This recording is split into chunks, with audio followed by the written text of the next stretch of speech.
Hello, my friends, and welcome back to Unleash Your English. Today, we begin something very special. We are going to talk about one of the most powerful books about communication ever written, The 16 Undeniable Laws of Communication by John Maxwell. But don't worry, we will learn it in simple, easy English. You will not only understand the ideas, you will feel them and start using them in your daily life. This book is not about fancy speeches or complicated techniques. It is about speaking in a way that touches people's hearts. It is about sharing your message clearly, kindly, and with confidence. John Maxwell says something that can change your whole idea about communication. He says, everyone has a message. You might think your English is not good enough or your ideas are too small. But no, my friend. You already have something important inside you, a story, an experience, a thought, a dream, or even a lesson from your life that someone else needs to hear. Communication is not about being perfect, it is about being real. It is about making people understand what you truly feel. Every person you meet today is trying to say something. Some say it with confidence, some struggle to find words, but everyone wants to be understood. And that's where true communication begins. When you speak, you are not just using words, you are using energy. You are sending emotion. Your words can make people smile, give them hope, or inspire them to take action. But if people do not understand you, your message loses its power. It dies before it reaches their hearts. So, the first step in learning these laws is to accept that your message matters. Maybe your message is small, maybe it is personal, but it can still touch someone's life. The moment you believe that your voice is valuable, that is the moment your communication journey begins. Let me tell you a short story. A young girl once told John Maxwell that she wanted to speak like him. She said, "I want to inspire people like you do, but I have no story." John smiled and said, "You don't need my story. You already have yours." That sentence changed her life. She began sharing small experiences from her own world, how she learned to study, how she helped her friend, how she overcame fear. People started listening not because her English was perfect, but because her heart was honest. That is what happens when you share your message sincerely. People don't need you to be perfect, they just need you to be real. Maxwell reminds us that communication is not magic, it is a skill. That means anyone can learn it, even you, even me. It doesn't matter where you come from, how strong your accent is, or how nervous you feel when speaking. Every great speaker you admire today once stood exactly where you are. They were unsure, shy, and sometimes afraid. But they learned step by step, word by word, and they got better every day. Communication is like exercise for your voice and your confidence. The more you practice, the stronger you become. Now let's talk about what communication really means. It comes from the word commune, which means to share something deeply. Communication is not about showing how smart you are. It is about creating understanding between two hearts. When you talk to someone, don't think only about what you want to say. Think about how they will feel. That is what makes a message powerful. The goal is not just to be heard, but to be understood. Think about your favorite teachers, YouTubers, or storytellers. Why do you listen to them? It's not only because of their knowledge, it's because they connect. They make you feel seen, understood, and inspired. That is communication in its highest form, when your words reach not only the mind, but also the heart. So today, I want you to remember one big truth from Chapter 1. You have a message. No matter how simple or small it feels, your story can help someone. Maybe you will encourage a friend who wants to give up. Maybe you will teach a lesson that saves someone from repeating your mistake. Maybe your words will light up a day that feels dark for someone else. That is the real power of communication. It is not just about speaking English correctly, it is about sharing your truth with courage and kindness. In the next chapter, we will learn the law of credibility, which will teach you how to make people trust your words and believe your message. But before that, take a small challenge. Think of one message from your own life, something you truly believe in. Maybe it's about learning, kindness, or never giving up. Write it in English, say it aloud, because your voice, my friend, is the first step to changing the world. Stay with me till the end of this series, and together we will learn all 16 laws that will make your communication powerful, simple, and unforgettable. Chapter 2: The Law of Credibility. In the last chapter, we talked about how everyone has a message. You have a story, a lesson, or an experience that can help someone. But here is the truth. People will not listen to your message unless they trust you, and that is exactly what the second law teaches us. It is called the law of credibility. Now, what does credibility mean? Credibility means that people believe in you. They trust your words because your life matches what you say.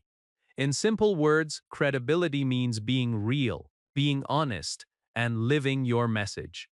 When people trust you, your words have power. When they do not, your words lose meaning. John Maxwell says, "If people do not believe the messenger, they will not believe the message." That is why this law is so important. Let's take an example. Imagine someone says, "You should always be on time," but that same person is late every single day. Would you believe them? Probably not. Or imagine a teacher who says, "Be kind to everyone," but shouts at students all the time. You would listen, but you would not feel the message. This is what happens when words and actions do not match. People stop believing. Your communication becomes weak, no matter how good your grammar or vocabulary is. One of the most powerful examples of credibility is Mahatma Gandhi. A mother once brought her little son to Gandhi and said, "Please tell my child to stop eating sugar." Gandhi looked at the boy and said, "Come back after 2 weeks." The mother was confused but agreed. 2 weeks later, they returned. Gandhi looked at the boy again and said gently, "Now stop eating sugar." The mother asked, "Why didn't you say this 2 weeks ago?" Gandhi smiled and said, "Because 2 weeks ago, I was still eating sugar myself." That short story tells us everything about credibility. Gandhi wanted to live his message before sharing it. He knew that advice is only powerful when it comes from experience, not just from knowledge. People follow examples, not words.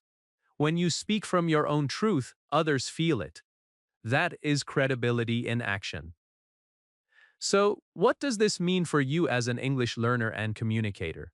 It means you must live what you say. If you tell others to practice speaking daily, then practice daily yourself. If you say confidence is important, then show it, even when you make mistakes.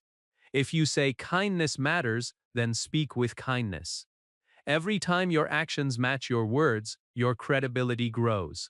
People begin to see you as someone they can trust, and trust is the foundation of powerful communication.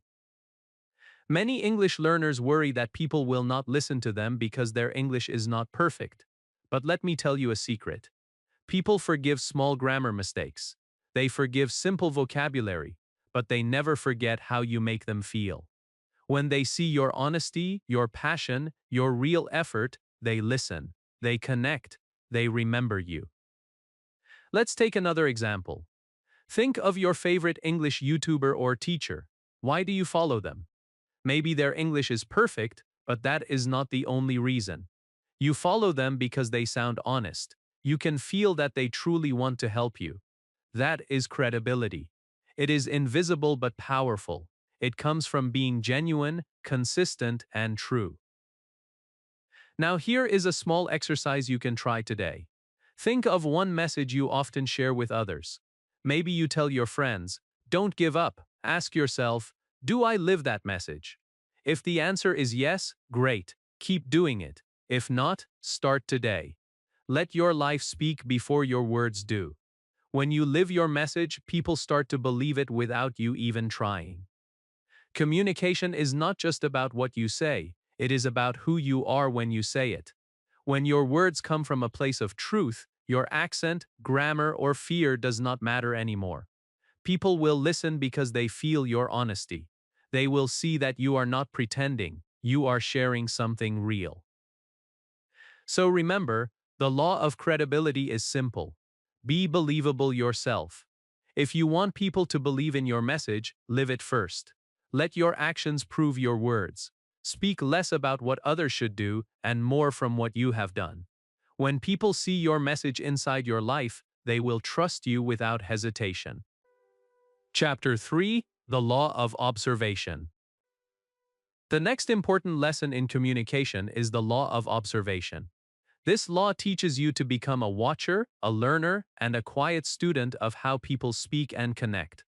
Observation means watching carefully and learning from what you see. Every great communicator began as a great observer. Before they spoke powerfully, they listened deeply. Before they inspired others, they studied how others inspired them. John Maxwell says that one of the best ways to learn communication is to watch good communicators in action. Watch their eyes, their voice, their hands, their smiles, their pauses, and their energy. Every small detail teaches you something. When you observe, you are not just seeing what they say, but how they say it.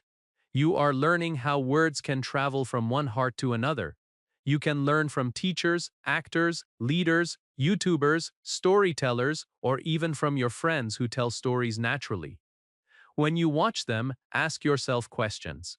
What makes me want to listen to this person? Why do their words feel strong? Do they speak slowly and clearly? Do they smile while talking?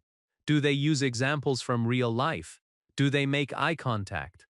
Each answer gives you a clue to improve your own communication. The goal is not to copy them exactly, but to learn their good habits and make them part of your own style. Think about a musician learning a new instrument. At first, they watch others play.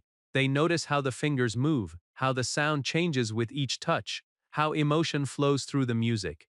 Then they start practicing, slowly and carefully. Communication is the same. You watch the masters, notice what works, and then practice until it becomes natural for you. When you observe, you start noticing things that most people ignore. You see how one pause can make a message powerful. You notice how a kind smile before speaking can make the listener relax. You understand how a soft tone can calm people while a strong tone can motivate them. These small things create big differences. Let me share a short story.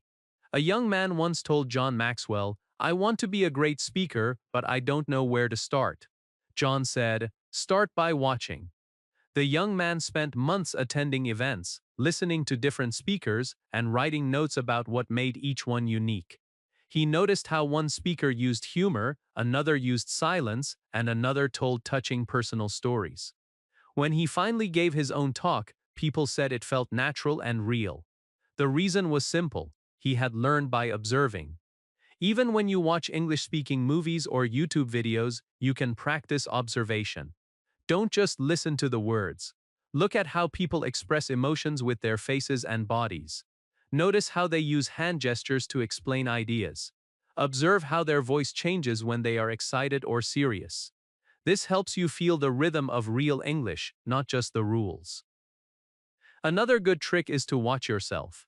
Record your short talks in English, then watch them carefully. Observe how you move, how your voice sounds, where you hesitate, and how your face looks. You will discover many things you can improve. Maybe you speak too fast, or maybe you don't smile enough. When you see yourself clearly, you can change easily. That is self-observation, and it is one of the most powerful forms of learning. Observation builds awareness, and awareness creates growth. When you become aware of how people communicate, you slowly begin to shape your own unique style. You learn to use silence where it matters, to move your hands when explaining something, and to express your feelings naturally instead of hiding them. So remember, the law of observation says this: watch great communicators and learn from them. Do not copy their personality, copy their discipline. Do not steal their voice, build your own through their lessons. Every time you listen to someone speak, tell yourself, "This is my classroom." Every conversation, every video, every teacher, every moment becomes your opportunity to learn. In the next chapter, we will explore the law of connection. where you will discover how to touch people's hearts with your words and make your message unforgettable. But for now, keep your eyes open, your mind curious, and your heart ready to learn from everyone around you. Chapter 4: The Law of Connection. The law of connection teaches one of the most beautiful truths in communication. People don't care how much you know until they know how much you care. Connection means creating a bond, a feeling of closeness between you and the listener. It means making people feel understood, respected, and valued. When you connect, your message no longer travels only through words, it travels through emotion. And that is what makes people truly listen. Think about a time when you listened to someone who really understood you. Maybe they didn't have perfect English, maybe they spoke slowly, but you still felt connected. You felt that they were speaking not just to you, but for you. That is the secret of connection. It is not about showing your knowledge or skills, it is about showing your heart. When you speak to someone, stop thinking, "What should I say?" and start asking, "What does this person need to hear?" That small change makes a huge difference. If you talk to students, speak about dreams, learning, and the fear of mistakes. If you talk to parents, speak about love, patience, and hope. If you talk to your friends, speak about honesty, care, and encouragement. The moment people feel that you understand their world, they open their hearts to you. John Maxwell says that communication becomes powerful only when you care about the listener more than your own performance. Great communicators don't speak at people, they speak with people.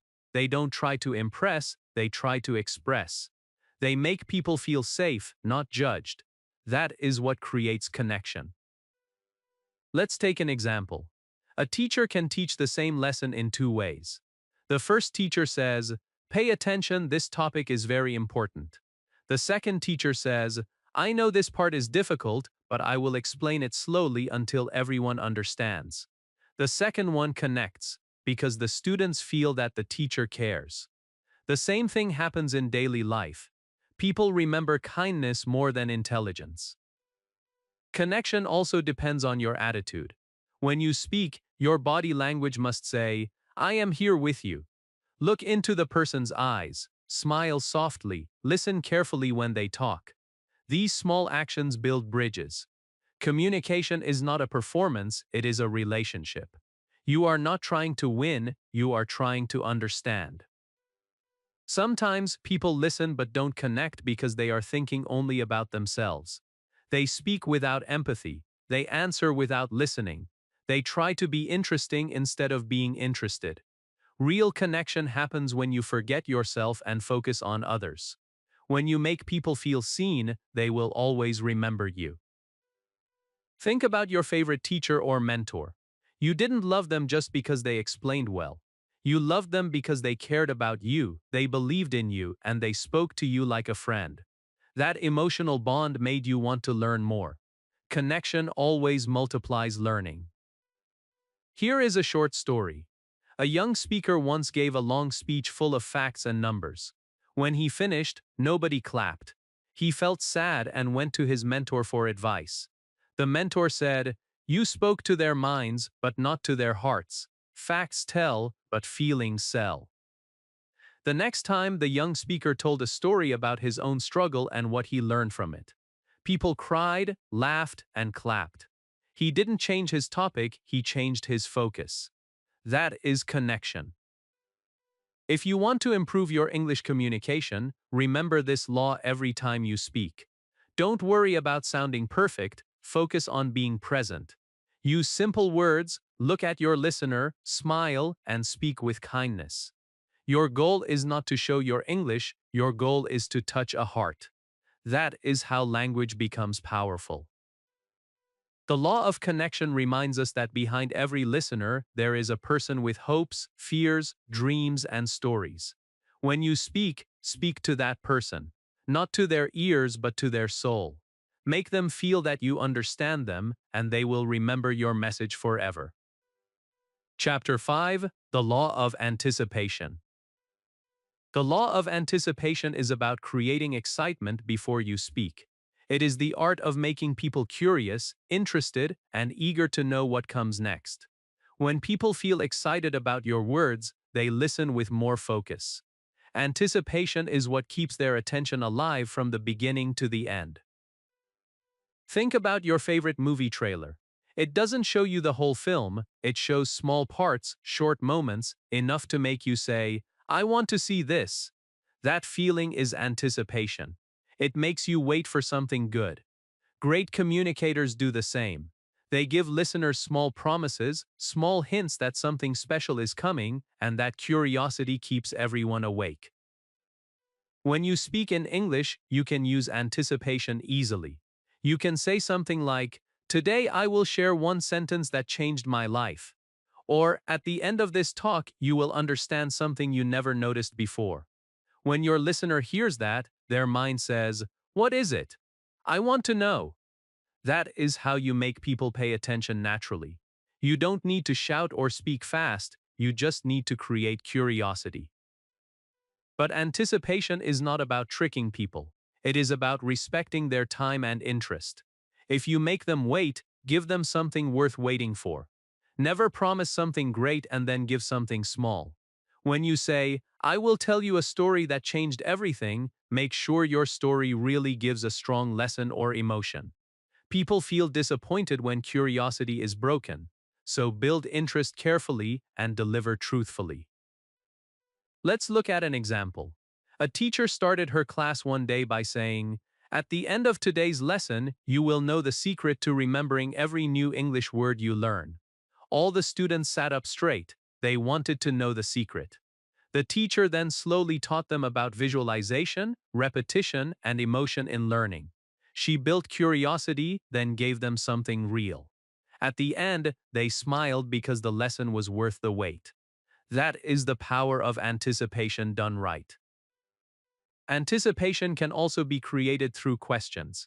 You can ask your audience, "Have you ever felt nervous before speaking English?" Or, "Do you know what one habit makes fluent speakers different?"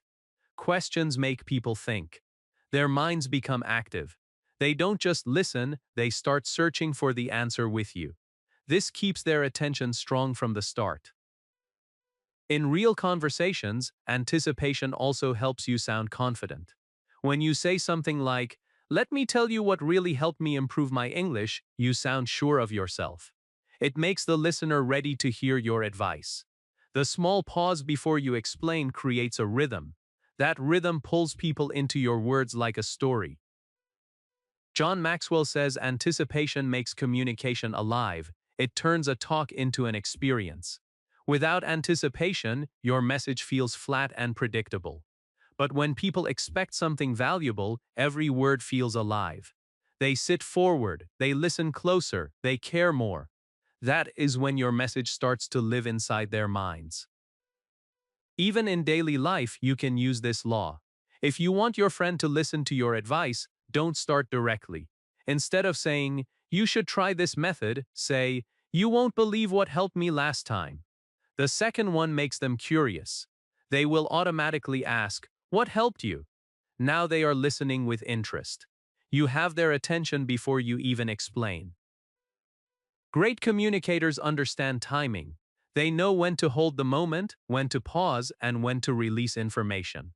Silence can also create anticipation. When you pause just before an important sentence, people lean in, their hearts and minds are waiting. Then, when you finally speak, your words hit deeper. So remember, the law of anticipation is about giving people a reason to stay with you. Create curiosity, but never cheat it. Give your listeners something worth waiting for. Build small promises and fulfill them beautifully. Speak with energy, give clear hints, and let your pauses build magic. Chapter 6: The Law of Simplicity. The law of simplicity teaches that powerful communication is not about using difficult words or long explanations. It is about being clear, kind, and easy to understand. Many people believe that big words make them sound smart, but the truth is that simple words make them sound strong. When your message is simple, people understand quickly and remember for a long time. John Maxwell says that clarity is kindness. When you make your ideas simple, you are helping people, not showing off. Your goal is not to impress the listener with your vocabulary, but to express your thoughts in a way that connects. The best communicators in the world speak in a language that a child can understand. Because the goal of communication is not to confuse, it is to connect. Think about how often we hear people use complicated words like utilize instead of use or commence instead of start. These words are not wrong, but they create distance. They make the listener work harder to understand. Simple language, on the other hand, makes your message warm and human. It brings you closer to your listener. There is a story about a wise teacher who was once asked, "How do you explain difficult ideas to people?" The teacher smiled and said, "I first understand it so clearly that I can explain it to a child." That is the secret. When you truly understand something, you can explain it simply. Complicated speech usually means unclear thinking. Simple speech means a clear mind. When you speak English, simplicity gives you confidence. You don't need to search for big words. You can focus on meaning instead of perfection. Use short sentences and pause often. Say one idea at a time. For example, instead of saying, "The individual in question has demonstrated exceptional linguistic proficiency," just say, "She speaks English very well." The message is the same, but the second one feels friendly and natural. Simplicity also helps you build trust. People listen more carefully when they do not feel lost in your words. They feel safe because they can follow your thoughts easily. That comfort creates connection. Many learners think they need fancy words to sound fluent, but true fluency is not about difficult vocabulary. It is about natural rhythm and clear meaning. Look at how good storytellers speak. They don't fill their stories with complicated phrases, they use everyday words, but they use them with emotion. When they say, "He was tired," you can feel it. When they say, "She smiled," you can see it. That is what simplicity does. It paints pictures that stay in the heart. Simplicity also means avoiding extra noise. Don't use too many words when one is enough. If you can say something in 5 words, don't use 10. Your message becomes stronger when it is clean and focused. Think of it like music. A clear melody is beautiful even without hundreds of instruments. Your words should have the same purity. When you learn new English words, learn their meaning and when to use them. But never forget that the best words are often the simplest ones. The word love is small, but it is more powerful than 1,000 fancy expressions. The word help is short, but it can change a life. Simple words carry deep emotion. Here is a small exercise for you. Take a short message you want to say in English, maybe something like, "I want to thank you for your continuous effort and dedication." Now, make it simple. "Thank you for working hard." The feeling is still strong, maybe even stronger, because it is pure and clear. That is the beauty of simplicity. Remember, every great communicator learns how to remove what is unnecessary. They focus on the heart of the message. They know that people don't remember everything you say, but they remember how easily you made them understand. That ease comes from simple language, slow rhythm, and clear thoughts.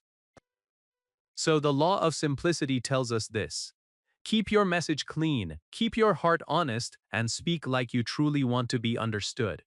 People will respect your clarity far more than your complexity. Chapter 7: The Law of Inclusion. The law of inclusion reminds us that great communication is not about one person talking and others only listening. It is about creating a feeling of togetherness. Inclusion means bringing everyone into your message so that they feel they are part of it. When people feel included, they listen more, they care more, and they remember your words longer. John Maxwell says that real communication is not about me, it is about we. When you speak, if you only talk about yourself, your message becomes small. But when you include others, your message grows bigger. The word we has more power than the word I. For example, instead of saying, "I know how to do this," say, "Let's learn this together." That small change makes the listener feel important. It builds trust and respect. Inclusion is not only about words, it is also about attitude. It means making others feel welcome, no matter who they are or how much they know. When you speak, think about the people listening. Are you making them feel part of the conversation, or are you making them feel left out? The best communicators never make people feel small. They lift them up, they encourage them, and they remind them that every person matters. Think of your favorite teacher. Why did you like them so much? Because they didn't just teach, they involved you. They asked questions, they listened to your answers, they smiled when you tried, they made you feel like your voice was also important. That is what inclusion does. It turns communication into teamwork. Here is a small example. Imagine you are explaining something in English to your friend. You can say, "I will teach you this." Or you can say, "Let's learn this together." The second one feels softer, kinder, and more motivating. It doesn't make you sound higher or smarter, it makes you sound human. People respond better when they feel equal. Inclusion also means using examples that everyone can relate to. When you tell a story, don't choose something that only fits one type of person. Choose something universal. Talk about everyday struggles, family, dreams, or learning. These are things everyone understands. When your examples connect to people's real lives, they naturally feel part of your story. Sometimes, people make the mistake of speaking in a way that separates them from the audience. They use difficult language, big titles, or personal achievements to sound powerful. But that actually creates distance. The more you try to look perfect, the less people feel connected to you. When you admit your mistakes, share your struggles, and speak simply, people feel close. They feel you are one of them. That closeness is inclusion in its truest form. In daily English practice, inclusion helps you become a better speaker too. When you talk to someone, don't just talk at them, ask questions. Let them share their thoughts. Say things like, "What do you think?" Or, "Have you ever felt this way?" These small questions make communication interactive. They turn your talk into a conversation, not a lecture. Inclusion also shows respect. When people feel respected, they listen with open hearts. They don't just hear your words, they trust your intentions. That trust is the foundation of every strong message. If you make others feel excluded, your words may sound strong, but they will not stay in the heart. But if you make them feel included, even simple sentences can create deep impact. There is a story about a famous speaker who once asked the audience to repeat a line together. He said, "Say it with me. We can do better." The moment everyone repeated it, the whole room felt united. People smiled, clapped, and believed the message more deeply because they were part of it. That is the power of inclusion. It transforms listeners into participants. The law of inclusion tells us that words like we, our, and us can turn any speech into a shared journey. Every time you speak English, try to make your listener part of what you say. Don't speak from above or from far away. Speak beside them, as a friend, a partner, or a fellow learner. So remember, the law of inclusion is simple. Bring people in, don't leave them out. Speak to hearts, not from heights. When your message includes others, it grows bigger, warmer, and more meaningful. In the next chapter, you will explore the law of story, one of the most emotional and powerful tools in communication, where words turn into feelings and ideas come alive through stories. So remember, the law of inclusion is simple. Bring people in, don't leave them out. Speak to hearts, not from heights. When your message includes others, it becomes warmer, stronger, and unforgettable. If this lesson helped you, share this video with your friends, subscribe to Unleash Your English, and tell me in the comments which law has inspired you the most so far. Your thoughts and words matter here. In the next chapter, we'll explore the law of story, where words turn into feelings and ideas come alive through stories.